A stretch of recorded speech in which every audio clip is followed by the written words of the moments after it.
sacrificios de Dios. Entonces aquí es donde nosotros vamos aprendiendo, hermanos, cuando nosotros vemos en la Biblia cuáles son los sacrificios de Dios, entonces nosotros decimos, bueno, pastor, los sacrificios de Dios son un corazón, usted va a decir como dice la Biblia, y es bueno, los sacrificios de Dios son un corazón contrito y humillado, el cual jamás despreciará a Dios, dice la Biblia.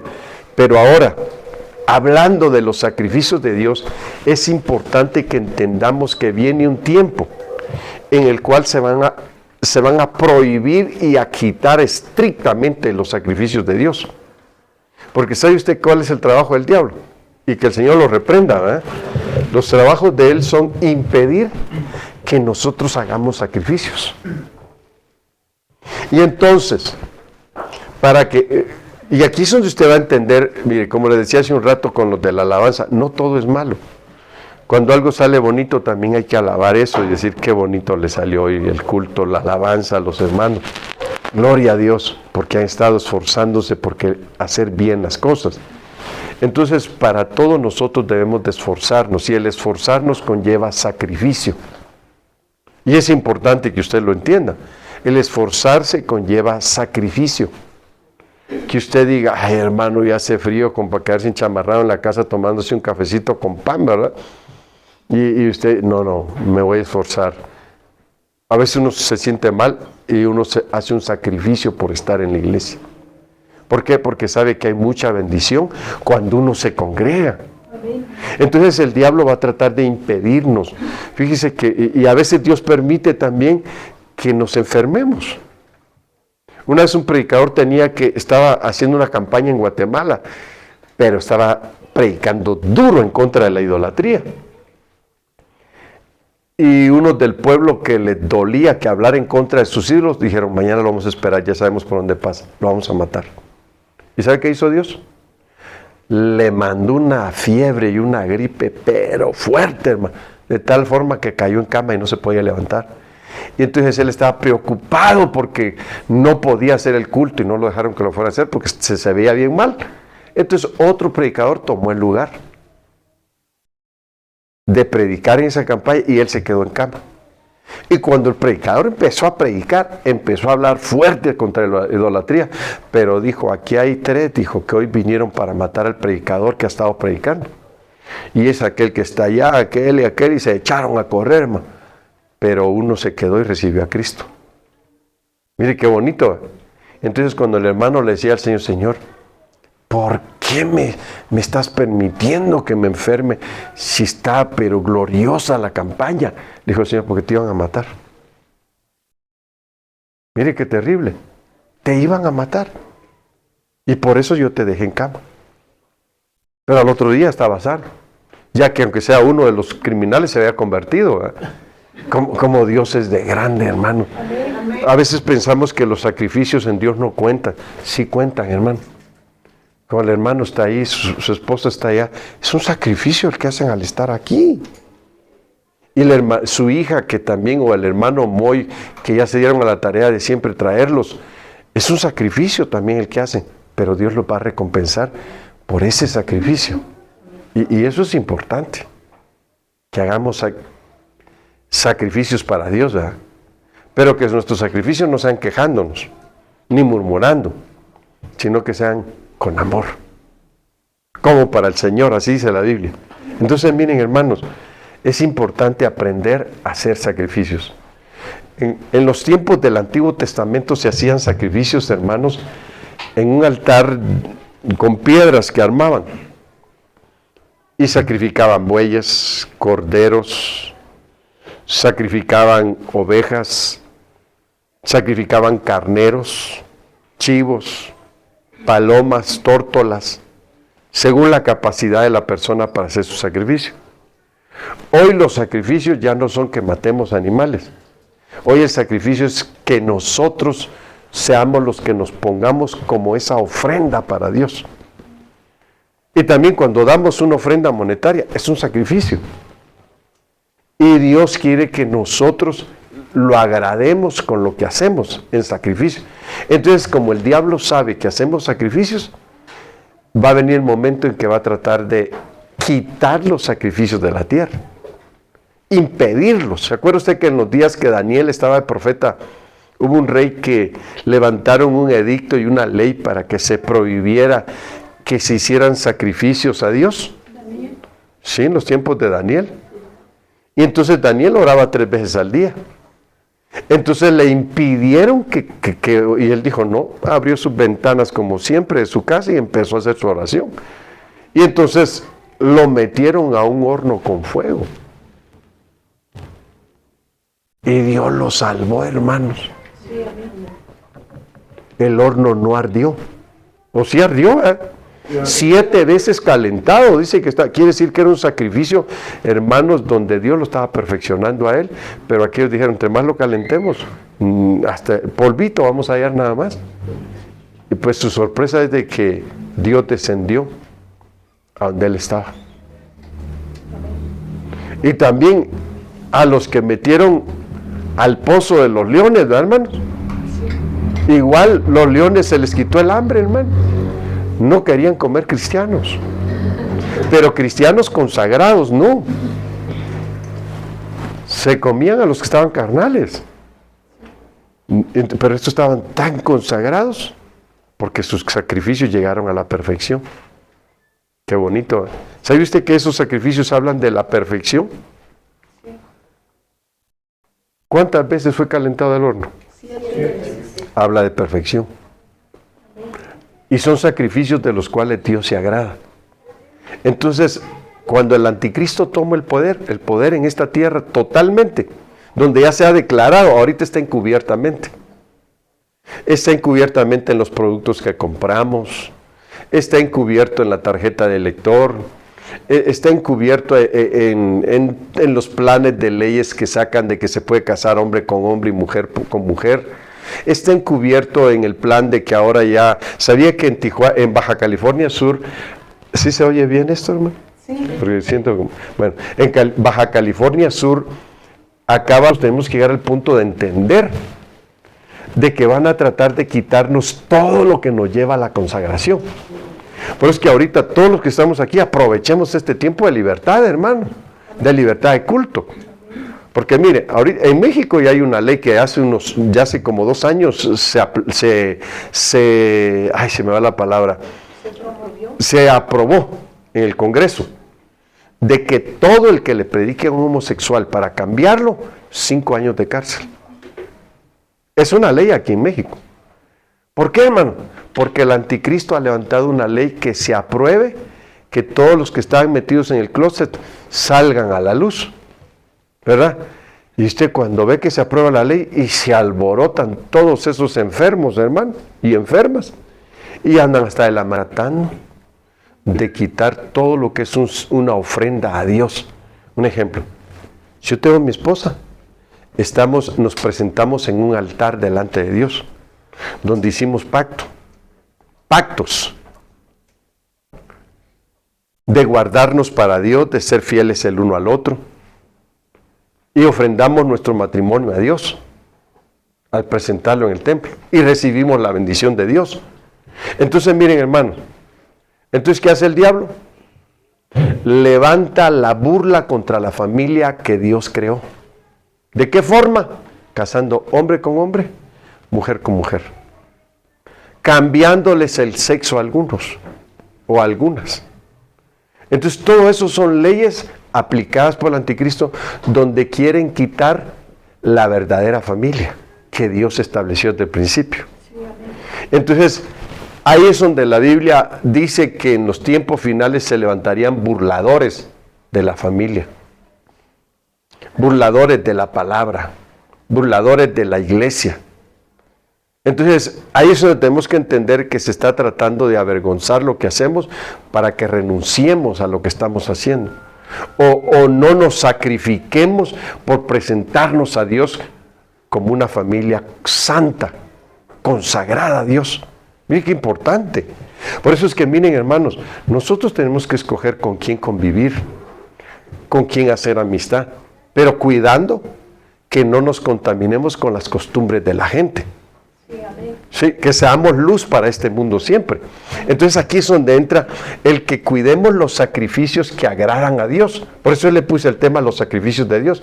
Pero los sacrificios de Dios deben de ser continuos, que siempre se lleven a cabo. No nada más de vez en cuando, no, siempre.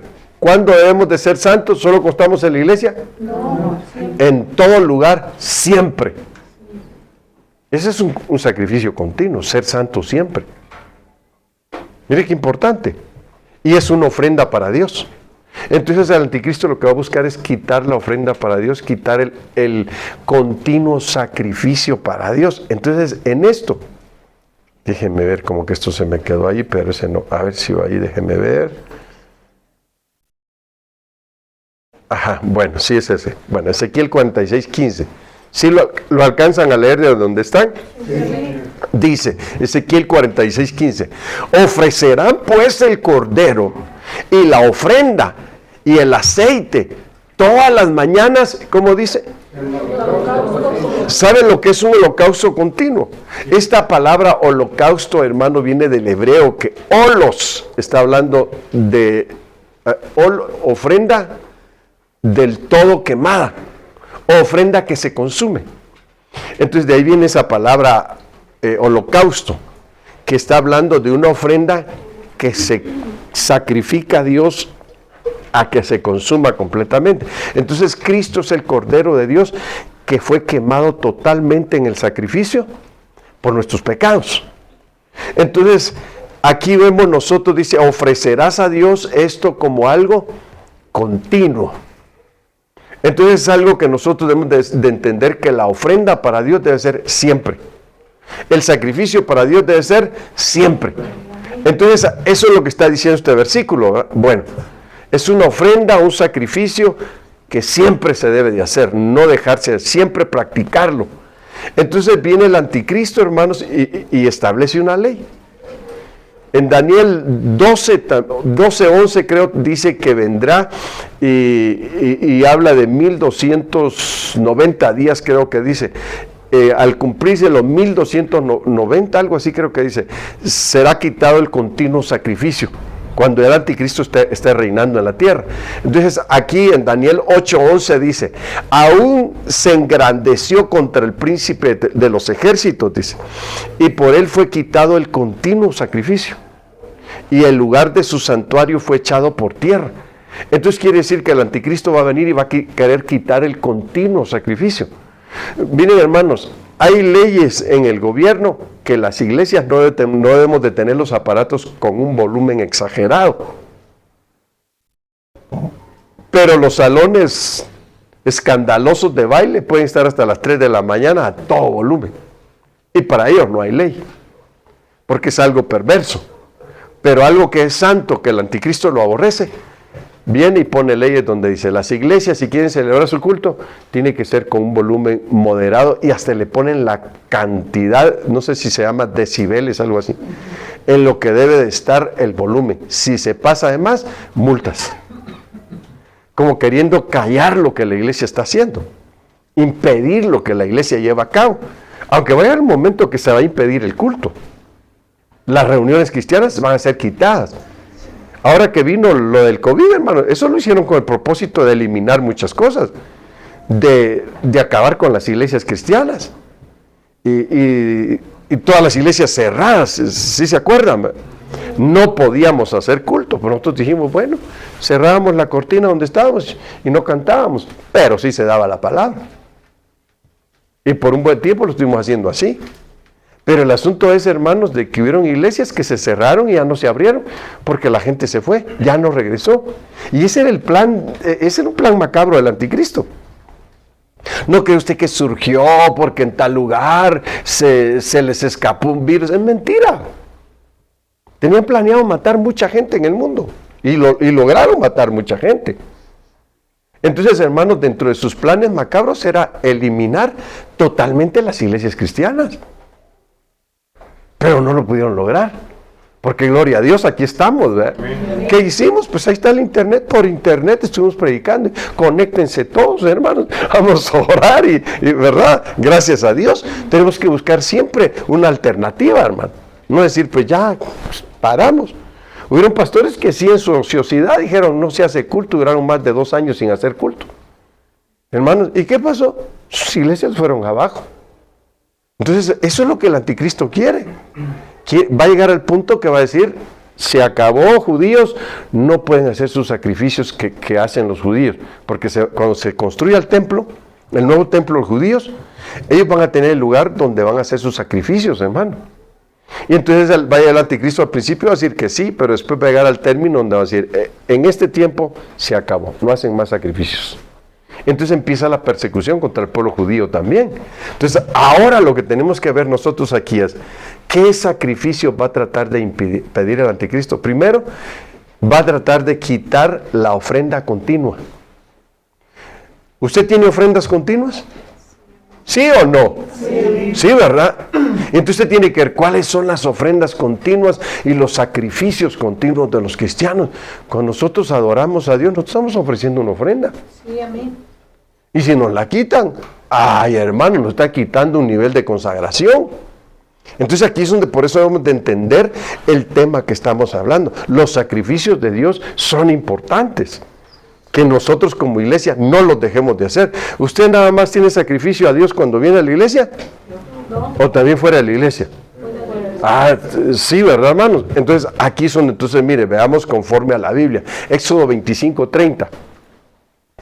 Dice, pondrás sobre la mesa el pan de la proposición delante de mí continuamente.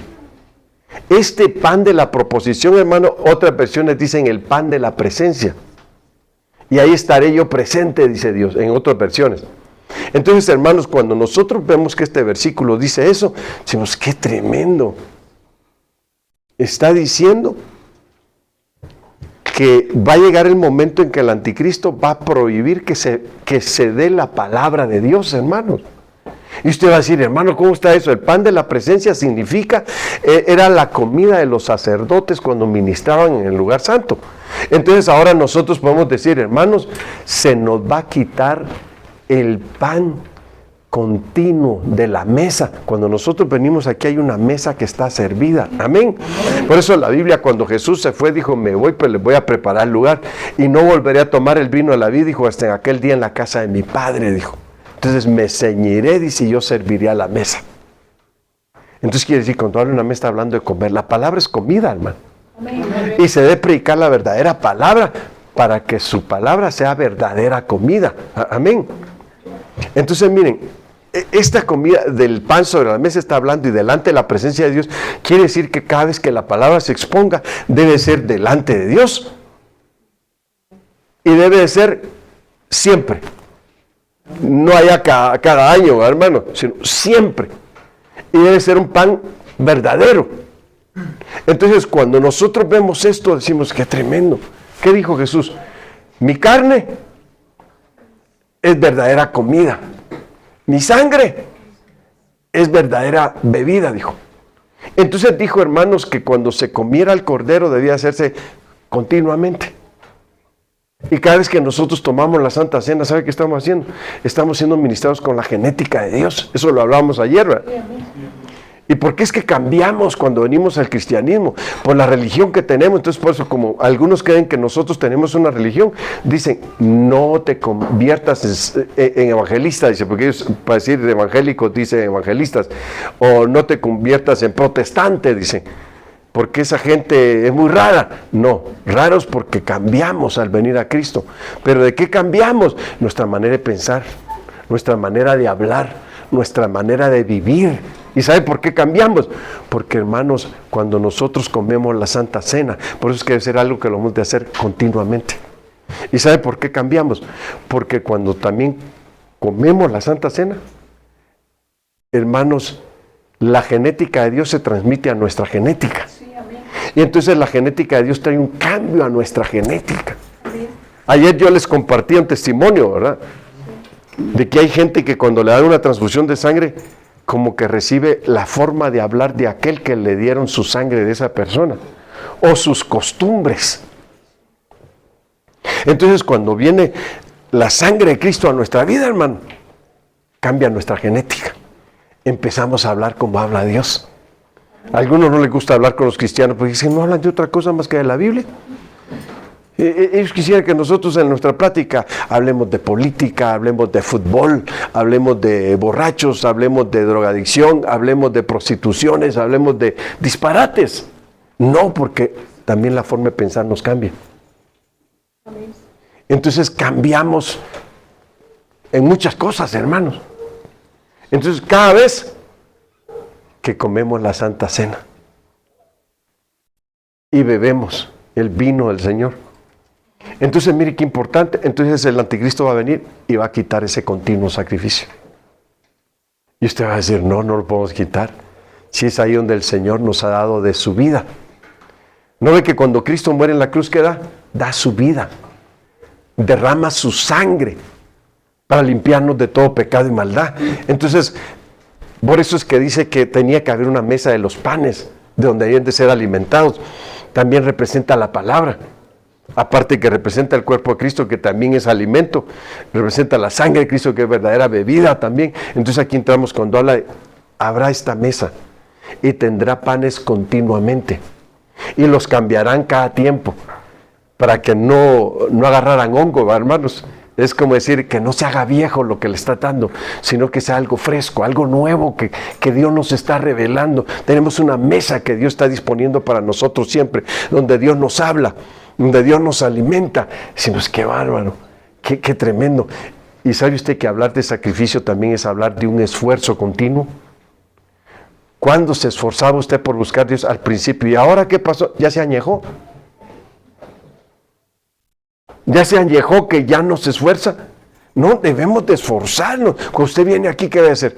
Ay, la palabra me da sueño. Como que me relaja. En ningún lugar duermo tan tranquilo como en la iglesia, dice. Entonces el Señor dice, no duermas. Ay, pero es que después de comer baja, ¿sí? Que después de comer baja como sueño, hermano, como que se relaja el cuerpo, ¿verdad? Y usted dice, una siestecita no cae mal, ¿verdad? Pero en la hora del culto no. En la hora del culto usted tiene que comer de la mesa del Señor sin dormirse. ¿Por qué no hemos de dormirnos como está la palabra? Porque dice que viene el malo y nos arrebata la palabra. Mire qué tremendo. Entonces quiere decir que esa mesa está representando la palabra. Ahora mire, Josué 6:9, mire lo que dice. Y los hombres armados iban delante de los sacerdotes, que tocaban aquí esta versión dice las bocinas, otra versión dice las trompetas, otra versión dice los cuernos. Los que tocaban los cuernos. Y usted dice, esta me podría gustar más porque cuernos significa poder, significa fuerza. Entonces los que sonaban los cuernos, hermano, lo hacían con poder. Y entonces, ¿qué significa tener una trompeta? Yo tengo mi trompeta, ¿usted tiene la suya? Sí. Entonces cuando habla de trompeta está hablando de la forma en que hablamos, el sonido de las palabras que salen de nuestra boca. Entonces dice aquí, los hombres armados iban delante de los sacerdotes que tocaban las bocinas. ¿Qué significa eso? Quiere decir que la palabra debe venir a nosotros con poder, y dice que delante de los sacerdotes que tocaban las trompetas iban hombres armados. ¿Qué significa eso? Que el que toca la trompeta debe traer un ejército de guerreros que saben pelear sus batallas y deben de cuidar que la palabra no sea estorbada para que no se toque, sino que debe de tocarse esa trompeta para que siempre haya gente que oiga el sonido de la trompeta. Amén. Entonces mire, y los hombres armados iban delante de los sacerdotes que tocaban las bocinas. Y la retaguardia iba detrás, dice, iba atrás del arca, dice, mientras las bocinas sonaban. ¿Cómo? La predicación debe de ser continuamente, hermano. Que usted diga, híjole, usted está en su casa y estoy oyendo predicaciones. Usted está en la iglesia y estoy oyendo la palabra. Usted va al trabajo y lleva sus audífonos puestos oyendo la palabra, ¿verdad? Quiere decir que usted continuamente está siendo alimentado con la mesa del pan. ¿Qué es la mesa del pan? Con la palabra. La palabra debe ser continuamente, hermano. Que usted no diga, ay, ya me aburrió la palabra, como que ahora quiero oír otra cosa. Mire qué tremendo, hermanos. Si nosotros nos aburrimos de la palabra, podemos llegar al punto de que perdamos el sentido de oír el sonido de las palabras. Fíjese que en esto también, hermanos, por eso es que Dios pone la palabra en símbolos, en figuras, para que entendamos que la palabra tiene varios sonidos y hay que saberlos oír, varios ángulos de donde sale y hay que saber escucharla. ¿De dónde viene ese sonido? De acá o de atrás. Entonces dice que a sus espaldas traían hombres armados que protegieran donde traían la presencia de Dios, que era el arca de la presencia. Entonces hay algo que nosotros debemos de aprender a entender. Si nuestro sacrificio, el oír la palabra es un sacrificio, debe ser un sacrificio y debe ser una forma de ofrendarnos a Dios también. Entonces miren, hermanos, que el enemigo venga y que diga, se prohíbe predicar el evangelio. Que el Señor reprenda al diablo, decimos nosotros, ¿verdad? Nadie nos va a callar. Fíjense, hermanos, que cuando se empezó a predicar el evangelio después de la muerte de Cristo, los apóstoles daban hasta su vida por predicar el evangelio. Entonces ahí debemos de entender nosotros qué sentido tenía para ellos el oír la voz de Dios y el predicar de la voz de Dios, que fueron capaces hasta de dar su vida por el Señor. Miren, hermanos, y aquí en esto, mire, entra Mateo 4:4. Él respondió y dijo, escrito está, no solo de pan vivirá el hombre, sino de toda palabra que sale de la boca de Dios. Entonces, cuando habla este versículo así, es de que el plan de Dios no era dar a entender que dentro del tabernáculo tenía que haber algo siempre que comer materialmente, sino que estaba dando un mensaje de que no solo de cosas materiales tenemos que vivir nosotros, sino de toda palabra que sale de la boca de Dios. El pan está representando la palabra del Señor, que continuamente debe estar en nuestra mente, en nuestro corazón y en nuestros labios. Amén. Entonces debe de haber un sonido que nosotros tenemos que aprender, debe de haber una forma de comer que nosotros debemos de conocer. Por eso es que cuando, hermanos, ven a Ezequiel, un ángel le aparece y le da un libro y le dice, cómetelo. Y él se lo comió. Y entonces ese libro está hablando la palabra. La palabra hay que comerla. Hay que aprender a digerirla. Hay que aprender a sentirle los sabores. Y que usted diga, usted solo cuando come siente, ay, qué rico, esto sabe a esto. Mire, hace poco, apenas que antier, nos regalaron un mole. Yo le digo a mi esposa, está rico el mole, le digo. Hasta el olor a chocolate se siente, le digo. Pero como que se les pasó un poquito la mano en el clavo, le digo. Sabe un poco fuerte a clavo. Mi esposa dice también anís, dice mi esposa. Entonces cuando algo le pasamos de sabor, como que se exagera un poco. Pero cuando algo lo ponemos en el punto, ¿qué pasa, hermano? ¡Ah, qué sabroso está esto! ¡Qué rico! Decimos, ¿verdad?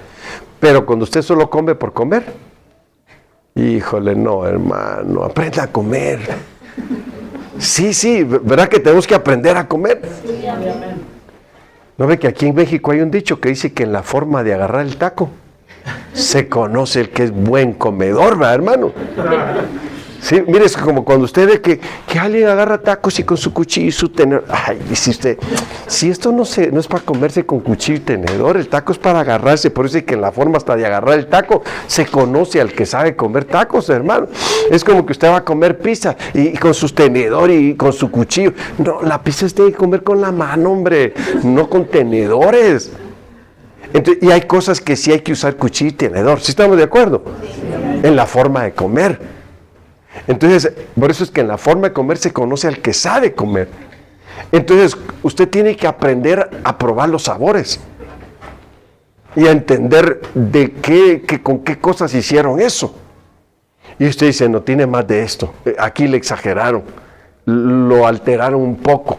Entonces, hay como que sí, tiene cosas ricas, pero lo otro lo altera. Entonces, la palabra no debe de alterarse. La palabra debemos de predicarla tal como nos la dieron. Y por eso cuando usted dice, no, para no alterarlo, que me den la receta. Y con la receta ya lo hago tal como es.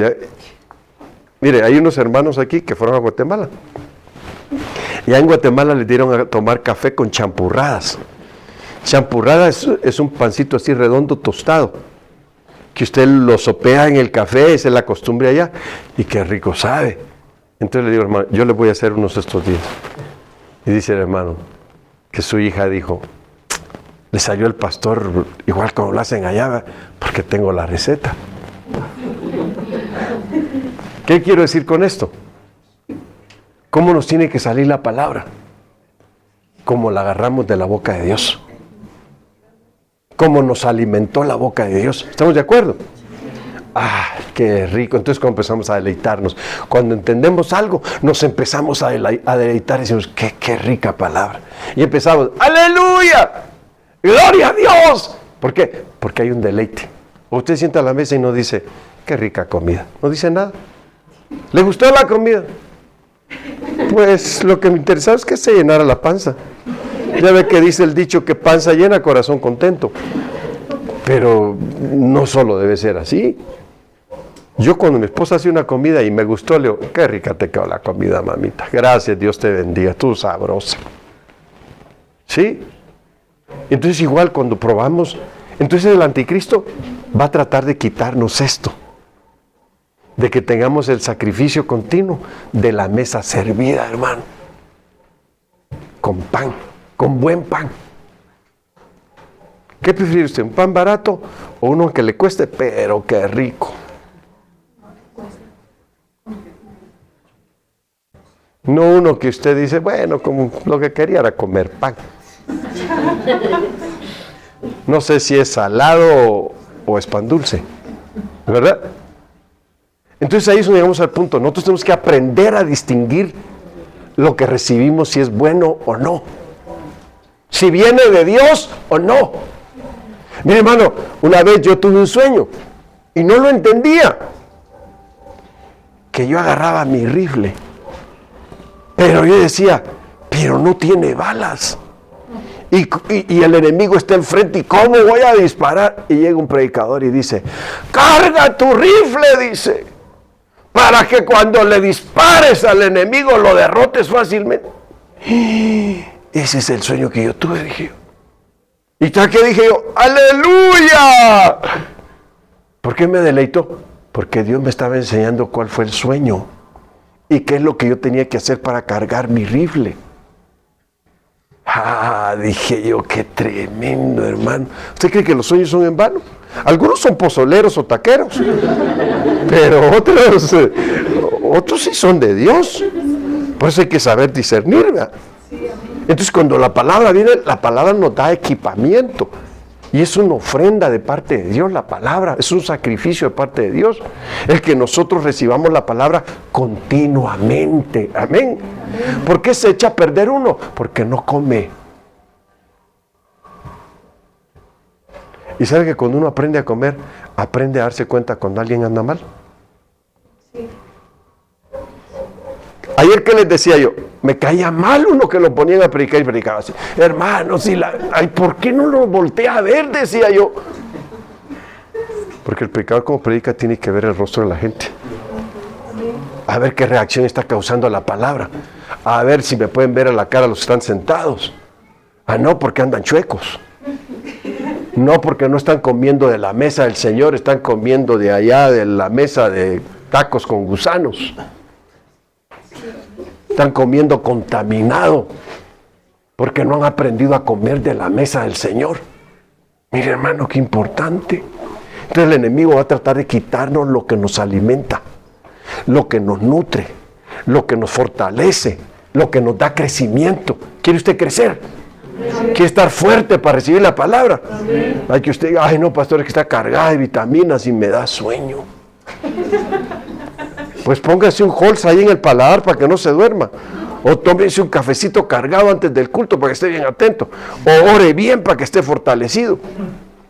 Pero mire qué importante, hermanos, el pan de la mesa, que debe salir de la boca de Dios.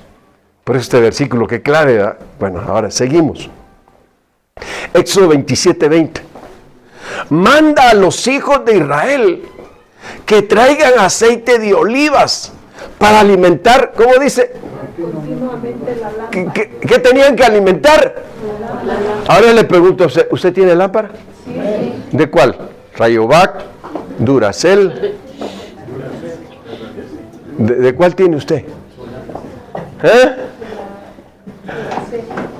Duracell, dice, perdona. Entonces, miren, hermanos, manda a los hijos de Israel que traigan aceite de olivas molidas. Fíjese que otra versión dice aceite de oliva puro, dice, sin adulterar, para alimentar continuamente la lámpara del templo, dice. ¿No ha leído 1 Samuel 3 donde Dios le habla a Samuel y le dice, bueno, Dios habla ahí de su pueblo y dice, antes que la lámpara del Señor fuese apagada, dice. En los días de Samuel, dice, la palabra escaseaba con frecuencia, dice, y no había revelación con frecuencia, dice. Mire cómo dice ese versículo. Ahí es donde podemos entender la Biblia y saber interpretarla. Y cuando uno aprende a tener interpretación de la Biblia, uno se deleita y dice, ay, qué bonito está esto, dice, y dan ganas de seguir leyendo más la Biblia, ¿verdad? Pero ¿quién era la lámpara que estaba de ser apagada? En los días de Samuel. ¿Cuál era la lámpara que estaba por apagarse? Era Elí, hermanos. Su lámpara se le estaba apagando y por eso ya no tenía revelación. Ya no había palabra con frecuencia. Entonces Dios llama a Samuel. Y Samuel empieza a entender la voz de Dios. Por eso Samuel significa el que oye a Dios. Entonces Samuel le dijo, habla que tu siervo oye, le dijo a Dios. Mire, hermano, qué tremendo. Quiere decir que cuando nosotros aprendemos a oír la palabra, debe de haber aceite, ofrenda de aceite puro. Quiere decir que debemos de tener una unción que viene del cielo, hermanos, con el cual estamos siendo alimentados, amén. Porque dice que había que alimentar la lámpara. Y cuando hay lámpara que tiene aceite puro, hermanos, quiere decir que viene la revelación de la palabra. Y entonces vamos a tener luz. Amén. Como dice la Biblia en 1 Juan 1:7, hermano, si estamos en luz, dice, como Él está en luz, ¿qué dice? Comunión tenemos los unos con los otros, dice. Y la sangre de Jesucristo, su Hijo, nos limpia todo pecado. ¿Qué pasa donde hay una lámpara encendida? Un hombre y una mujer que tienen luz de Dios. Eso también era una ofrenda que se hacía continua. Se ofrendaba el aceite continuamente. Tenía que ser puro. El aceite está hablando de la unción de Dios. Que cuando tenemos la unción de Dios sobre nuestras cabezas, nosotros alumbramos, hermano. Y cuando convivimos, ¿qué pasa? Debemos de tener luz como Él está en luz, así como Cristo está en luz. Y entonces se alumbra donde hay pecado. Y entonces el que está en pecado va a ser redarguido y va a desear estar en la luz. Porque va a entender que está en tinieblas, que no está viviendo de acuerdo al orden de Dios. Y ese era un culto que había que ofrecer también, el culto de las lámparas encendidas, hermano. Mire qué tremendo. Donde hay revelación de la palabra, donde Dios nos muestra, nos alumbra en nuestra vida, hermanos. Y si hay sombras o tinieblas en nosotros, aprendemos a verlas. Entonces el anticristo, su trabajo es que quiere apagar a los cristianos. Que no haya cristianos encendidos en la luz del Señor, sino cristianos opacos. Por eso, como dice la Biblia, yo te pido que de mí, dice el Señor. ¿Qué dice? Compres aceite y aceite refinado, dice. Mire, hermano, purificado, pues. Y dice, yo también te pido, dice, que traigas colirio sobre tus ojos y vestidura blanca, dice. Mire, qué tremendo. Entonces ahí es donde uno va entendiendo cómo es el culto a Dios. Si usted trae un culto donde usted trae vestiduras todas manchadas como leopardo, hermano, si es el leopardo el que está manchadito, ¿verdad? Y usted va a decir, ay Señor, ¿y qué significa eso? Que mis vestiduras están sucias. Que hay pecados que estás practicando, o hay contaminaciones que te transmitieron y no las has podido quitar de tu vida. Y ahora puedes contaminar a otros con tu propia contaminación también, porque te descuidaste. y no estás dándole el culto a Dios que Dios te está pidiendo. Entonces el tener la ofrenda del aceite, hermano, está hablando de una unción donde tenemos revelación de parte de Dios para entender su palabra y revelación para saber alumbrar a los que están en tinieblas. Mire, ese culto, y dice que debe ser continuo, ¿verdad? ¿Sí dice así o no dice así la Biblia? Debe ser un culto continuo, dice. Entonces, hermanos, quiere decir que debemos de hacerlos constantemente sin dejarlo de hacer. ¿Quiénes se van a salvar? No dice la Biblia, el que persevere hasta el fin, este será salvo. Entonces quiere decir que debe ser continuo nuestro buscar de Dios, nuestro perseverar, y debe ser continuo el culto, hermanos, donde haya luz. Amén. Que no perdamos, hermanos, el entendimiento, que no perdamos la visión, que tengamos luz en nosotros. Amén. A ver, yo quiero preguntar, ¿sí está usted aquí? Amén. Ese como no oigo amén, ¿verdad? Ni aleluya, ni gloria a Dios, nada, sino que digo, estos hermanos como se nos están durmiendo. ¿No está durmiendo? ¿Ah? No. Ah, bueno, eso me da gusto.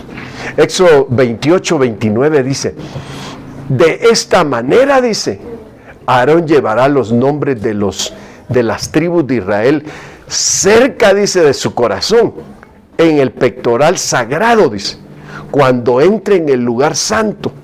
Esto servirá para recordarle continuamente que Él representa al pueblo cuando entra a la presencia del Señor.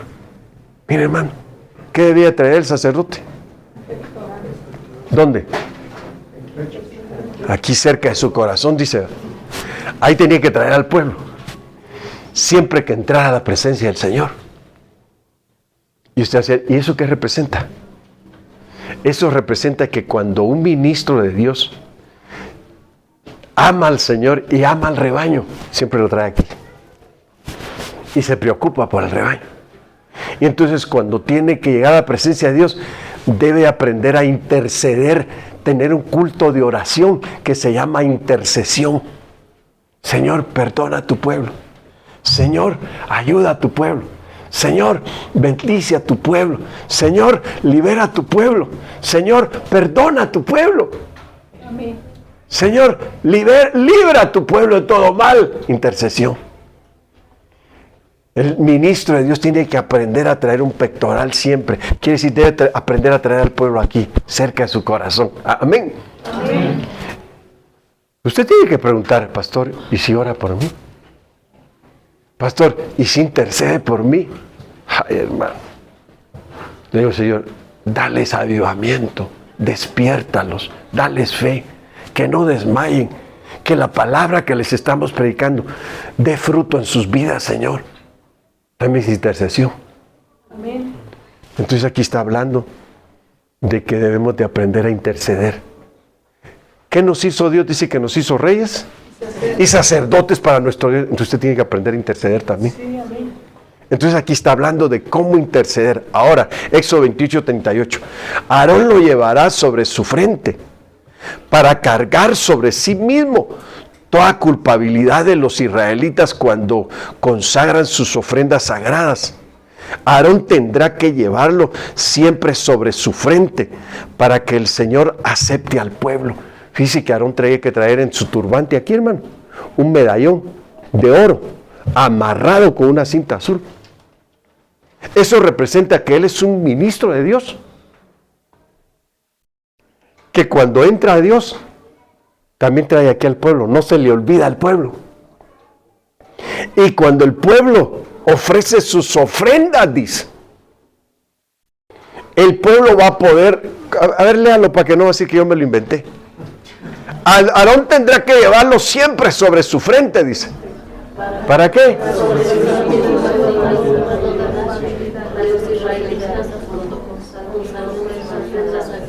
Para que cuando presentaban sus ofrendas, ¿qué dice? Sagradas. Aarón siempre lo tendrá que llevar sobre su frente. Para que el Señor, ¿qué? El mediador por el pueblo. El intercesor ante el pueblo. Y si él no llevaba eso, Dios no aceptaba a su pueblo. Señor, aquí venimos con las ofrendas sagradas. No los podía aceptar Dios si el sacerdote no traía el medallón en la frente. Que no se le olvidara que el pueblo tenía culpas que tenían que ser perdonadas. tenía que saber interceder, mediar ante Dios por el pueblo. Mire, hermano, ahí está hablando de la oración de intercesión. Y que usted debe entender que hay un ministro, que usted tiene una autoridad para que usted lo pueda aceptar Dios. Por eso es que usted... ¿Y dónde lo trae? En la frente, en su cabeza. Quiere decir que usted no tiene que brincar la cabeza del ministro. Hay un culto donde usted no se tiene que saltar la cabeza del ministro. ¿Qué representa eso? Que usted debe aprender a reconocer autoridad. Sí, amén. Hay hermanos que a veces creen que le juegan la vuelta al pastor, ¿verdad? Hoy sí le voy a decir, como decía un pastor: hermano, no quiera dormir al sueño. Cuando usted va, nosotros ya venimos.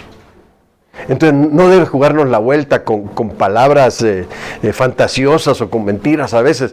Por eso tenemos un culto donde se ofrecen ofrendas sagradas a Dios, donde hay un intercesor, hermano, mediador ante Dios y los hombres. Y entonces es donde dice el Señor: si el sacerdote no trae eso, yo no acepto al pueblo. Entonces, ¿qué tenía que hacer el pueblo? Reconocer autoridad sobre su vida y decir: por favor, traiga lo que Dios dice, porque si no, Dios no va a aceptarnos a nosotros.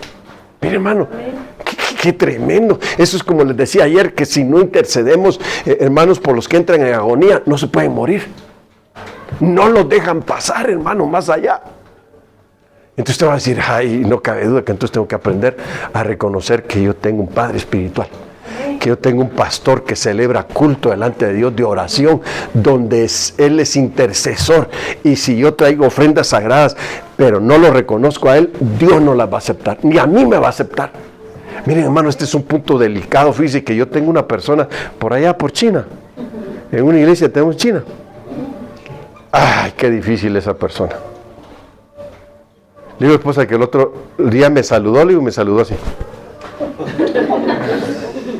Le digo: sí, que me voy a cuidar que no me contamine a mí, digo, no yo a ella. Tan difícil, hermano. Dios habla y no se doblega. Eso sí, en el culto está danzando y toda la cosa y está haciendo show, digo yo, porque no sabe reconocer autoridad. Y debe entender que si no reconoce autoridad, no le van a aceptar lo que haga.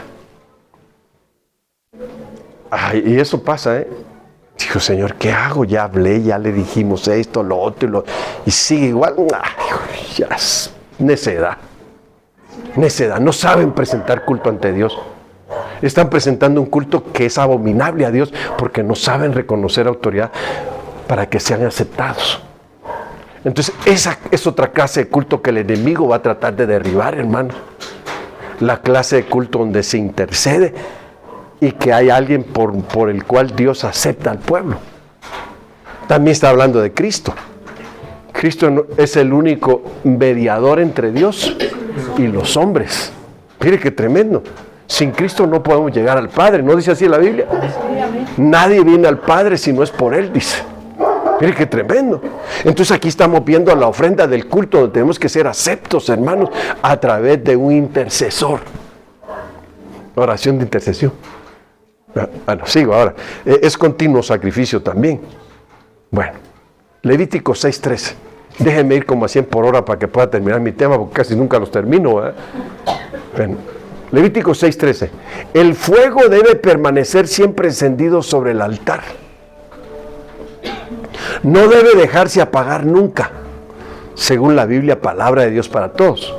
No se debe dejar apagar nunca. Y fíjese que este es un altar donde tiene que haber fuego encendido. ¿De qué nos habla eso? Un continuo sacrificio. Que no debemos de perder de hacer el culto de oración, donde hay avivamiento en nuestras vidas a través de la oración. Pero también es un fuego donde se presentan ofrendas de oración que son quemadas y que suben como olor grato a Dios, que representa la oración que agrada al Señor. Pero, hermano, qué tremendo, y debe ser continua. ¿Por qué hay cristianos que se apagan, se debilitan, no quieren buscar de Dios, ya no quieren orar ni nada, hermano? Porque no tienen altar encendido, lo dejaron apagar. Y ahí es donde llega el punto que el Señor dice que ojalá fueses frío, dice, ¿y no qué? ¿Y quién es un tibio? ¿Dónde es que se ponen las comidas a hervir y que queden bien calientitas? En el fuego. Entonces, para que haya un altar encendido, debe haber fuego. Pero aquí está hablando de la oración que se enciende y se presenta delante de Dios como olor grato. Entonces, ese es un culto continuo. ¿Cuándo debemos de orar? Siempre. Por eso mire cómo dice Lucas 18:5. Sin embargo, porque esta viuda me es molesta, le haré justicia. No sea que viniendo de continuo, ¿qué dice? Me agote la paciencia. Mejor decir que, pues ahí está lo que me estás pidiendo. ¿A qué se refiere eso? Se está refiriendo a la oración. Es una ilustración que Jesús hizo. Miren, si ustedes aprenden a orar, es como decir, el juez justo les va a dar aquello que realmente él ve que ustedes necesitan. Entonces está poniendo el ejemplo como de alguien que dice, ay, para que no me colme la paciencia, ahí está pues lo que pediste. Y eso es hablar del culto de oración, hermano. Nosotros debemos de tener un culto de oración todos los días. Siempre. Amén. Ese es culto continuo de la oración, que el enemigo va a tratar de quitar el culto de la oración para que nosotros ya no oremos. ¿Y qué pasa si no oramos? Las cosas no nos resultan. Mira, hermano, no estamos hablando con Dios. No estamos escuchando a Dios, porque cuando oramos con altar de fuego y Dios se agrada, Dios contesta. Y cuando no hay altar de fuego, no hay oración encendida. Quiere decir que aquel cristiano ya se apagó, aquella cristiana ya se apagó o está tibia, ¿verdad? Sí, amén. Yo quiero que seas, ¿qué dijo? ¿Frío? O caliente, dice el Señor, porque a los tibios los voy a vomitar de mi boca. Entonces aquí habla del sacrificio continuo de estar orando siempre. ¿Cómo dice la Biblia? Orad sin cesar siempre. No dice sin César, dice sin cesar, amén. Sin cesar, mire qué importante. A eso se le llama también sacrificio continuo de la ofrenda de la oración que se ofrece a Dios. ¿Sabe usted que en el tabernáculo de reunión había un altar del incienso que se quemaba a Dios? Eso está hablando sobre las oraciones que suben con olor grato delante de Dios. Amén. Bueno, 1 Crónicas 16:11. Dice, buscad a Jehová. ¿Y qué dice?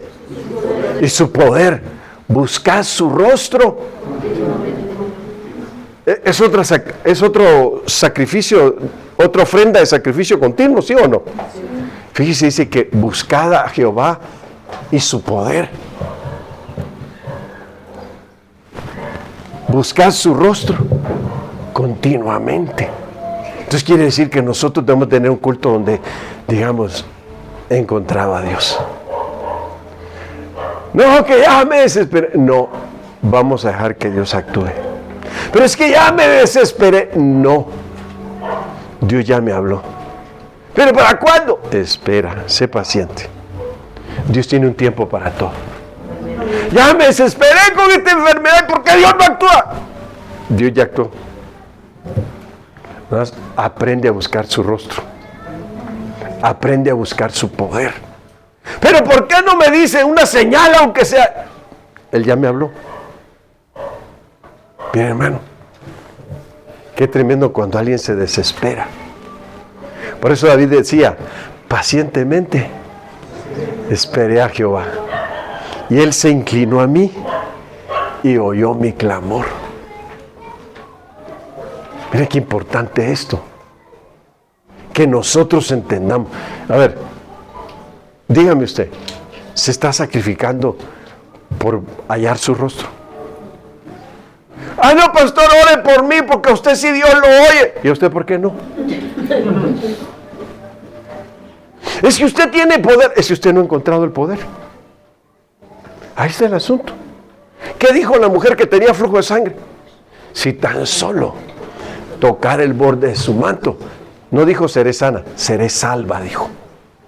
¿Por qué? Y Jesús dijo, ha salido poder de mí, dijo Jesús. Entonces la mujer supo buscar al Señor. El culto donde se aprende a buscar a Dios. El culto donde se aprende a recibir el poder de Dios. Buscad, ¿qué dice? A Jehová y su poder. Buscad su rostro continuamente. ¿A qué venimos aquí? ¿No venimos al culto donde se busca a Jehová y su poder? Donde se busca su rostro continuamente. Entonces, miren, hermanos, cuando nosotros nos sacrificamos, son sacrificios que hacemos a Dios y le pedimos que haga milagros, Dios actúa. Pero tenemos que aprender a encontrar su poder. Entonces ahí es donde nosotros empezamos a ver milagros. ¿Sí o no? Hay que aprender, hermanos, a tener el culto donde vamos a hallar su poder. Por eso es que hay cultos de avivamiento. ¿Sí sabe eso? Donde nosotros nos ofrendamos ante Dios, pero pedimos que nos llene de su Santo Espíritu, ¿verdad? Porque queremos ser llenos de su poder. Bueno, Daniel 6:16. Entonces el rey mandó y trajeron a Daniel y le echaron en el foso de los leones. Y el rey dijo a Daniel: el Dios tuyo, le dijo, a quien tú continuamente, ¿qué hizo su Dios al que él sirve continuamente? Él te libre. Hermanos, miren, escúchenme por favor. ¿Cómo sabía el rey que Daniel le servía a Dios continuamente? Miren, hermanos, quiere decir que Daniel había creado un testimonio de que él le servía a Dios continuamente, no de vez en cuando. Hay un culto, hermanos, ¿sí están aquí? Hay un culto donde ofrecemos ofrenda de sacrificio a Dios, de servicio.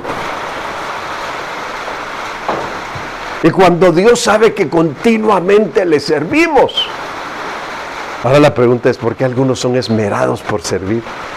Están atentos a ver qué se debe hacer en el culto. ¿Qué cree que va a pasar cuando venga el tiempo de la prueba, de la lucha de sus vidas? Dios los va a librar. ¿Por qué? Porque tienen un testimonio de que le han servido siempre a Dios. Mira qué importante esto. No sirva para el hombre, sirva a Dios. Y Dios le va a recompensar un día porque usted tenía un culto de servicio a Dios. Usted traía almas perdidas, usted buscaba al necesitado, usted ha buscado al que está enfermo, usted ha buscado al que no tiene quien lo ayude y lo atienda. Usted ha servido en la iglesia. Dice que Ana servía a Dios de día y de noche, con ayunos, amén. Entonces hay un culto a Dios que se llama el culto del servicio. Es una ofrenda, hermanos, que nos sacrificamos por hacerlo. Y entonces cuando Dios ve eso, nos da recompensa. ¿Cuál es la recompensa? Nos va a librar de todo mal. ¿Cómo dijo el rey? Que el Dios al cual sirves continuamente te libre. Y sí lo libró, hermano. Entonces, hermanos, es importante aprender a ofrecer nuestro culto continuo de servicio a Dios, aquí en la iglesia y allá afuera, salvando a los perdidos, predicando el evangelio de Cristo, ayudando al necesitado. Mire qué importante, orando por los enfermos, liberando a los oprimidos, llevando el evangelio del Señor. Bueno, culto del servicio. Salmo 34. Bendeciré a Jehová. A ver si están aquí. A ver, hermana Miriam, si están aquí. Bendeciré a Jehová continuamente. En todo tiempo. Eso es continuamente. Su alabanza estará de continuo en mi boca. ¿Cuál será el secreto de que su alabanza esté de continuo en nuestra boca? Está clavando algo y ¡pam! El dedo. ¡Aleluya! ¡Aleluya! ¡Gloria a Dios! El alma le salió la alabanza. ¿Y qué pasa, hermano? Usted ofrece a Dios sacrificios de alabanza en el dolor. Entonces, ¿qué pasa? Dios le quita el dolor. Mire, yo pensé que una vez yo iba a quedar inválido. Trabajaba en una fábrica de muebles, haciendo muebles. Y cargué un sofá, hermanos, de los grandes. Y me ganó el peso y se me fue así, y me dobló así, y me tronó la columna como 3 veces, pero sentí un dolor, pero agudo, intenso, hermano. ¿Y sabe qué dije yo? ¡Aleluya! ¡Gloria a Dios! ¡Pah! El dolor se fue. Y no tuve ningún mal en mi columna. Entonces quiere decir que la ofrenda de sacrificio, de alabanza a Dios, es algo a lo cual Dios se agrada. ¿Sabe que hay un canto de esto? Bendeciré a Jehová en todo tiempo, su alabanza en mi boca estará. Bendeciré a Jehová, bendecida Jehová conmigo, dice ese canto. Mire qué bonito. Entonces quiere decir que nosotros tenemos que aprender a tener un culto donde siempre, siempre su alabanza esté en nuestra boca. Amén. ¿Y qué pasa cuando siempre su alabanza está en nuestra boca? Se abren caminos, se abren brechas, se derriban potestades, se derriba al enemigo y es una ofrenda a Dios. El saber alabar a Dios. Cuando usted lee la Biblia y lee lo que es la alabanza a Dios, entonces usted aprende a orar alabando a Dios, exaltando su nombre. ¿Sí se ha fijado que en Apocalipsis hay una alabanza a Dios? De adoración, es un canto de adoración. Dice, digno es el Cordero de tomar el poder, porque ha vencido, dice. Mire qué tremendo. Lo está adorando, pero exaltándolo con alabanza también. Entonces por eso es que de nuestros labios no debe ser quitada la alabanza, hermano. Mire qué importante es eso, que aprendamos a alabar a Dios, a ofrecerle sacrificios de alabanza. Un sacrificio es algo que a veces te cuesta, pero es que es algo que te libera, y cuando te libera ya no te cuesta. Y cuando ya no te cuesta es algo que ya está firme en tu boca siempre. Y es algo que no debemos de perder. Pero el anticristo va a tratar de que también quitar el sacrificio de alabanza. Qué tremendo, hermano, que usted diga, qué duro que nos quiten eso. Es como que nos quiten parte de nuestra vida, ¿verdad? Si algo tenemos que hacer es aprender a alabar a Dios. Que siempre esté su cántico en nuestra boca. Deuteronomio 12:18. Sino que delante de Jehová tu Dios las comerás en el lugar que Jehová tu Dios hubiera escogido. Tú, tu hijo, tu hija, tu siervo, tu sierva y el levita en tus poblaciones. Te alegrarás delante de Jehová tu Dios de toda obra de tus manos. Entonces hay una ofrenda, hermanos, donde se aprenden a hacer obras. Mire, y se le llama también sacrificio a Dios. Ofrenda de la obra de tus manos. Por eso se ve que la Biblia dice, cuando vengas a la casa de Dios, no te presentarás con las manos vacías. Como esa canción que hicieron, aquel que le conté, ¿eh? Que hacen canciones por negocio, porque no es inspirado por Dios un canto que diga, con manos vacías vengo a ti, no tengo nada que darte. Cuando la Biblia dice, cuando te presentes delante de Dios, no te presentarás con las manos vacías. Mira, hermano, no dejarás de ofrendar, no dejarás de diezmar, no dejarás de presentar a Dios la obra de tus manos, sino que te alegrarás. Ahí dice, sino que delante de Jehová tu Dios las comerás en el lugar que Jehová tu Dios hubiera escogido, que es su casa, es el lugar que Dios ha escogido.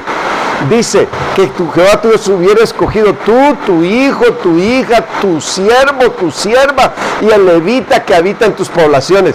Te alegrarás delante de Jehová tu Dios de toda la obra de tus manos. Por eso dice la Biblia, no des a Dios por tristeza ni por necesidad. Eso que le enseñen a Dios, dale a Dios tanto para que te dé Dios tanto, eso está torcido, eso está mal enseñado.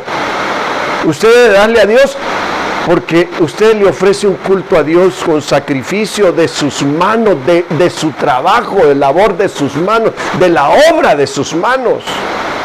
Y dice, y te alegrarás, comerás y te alegrarás con toda tu familia y hasta con tus siervos y con el levita que está en medio de ti. Pero entonces cuando alguien viene a la casa de Dios y no sabe ofrendar, ni diezmar, ni dar primicias, quiere decir que no ha entendido la obra de sus manos, con la cual le quiere ofrecer culto a Dios. Medítelo bien, no pensar que yo me estoy inventando algo. Hay gente que no sabe darle a Dios de la obra de sus manos, son mezquinos.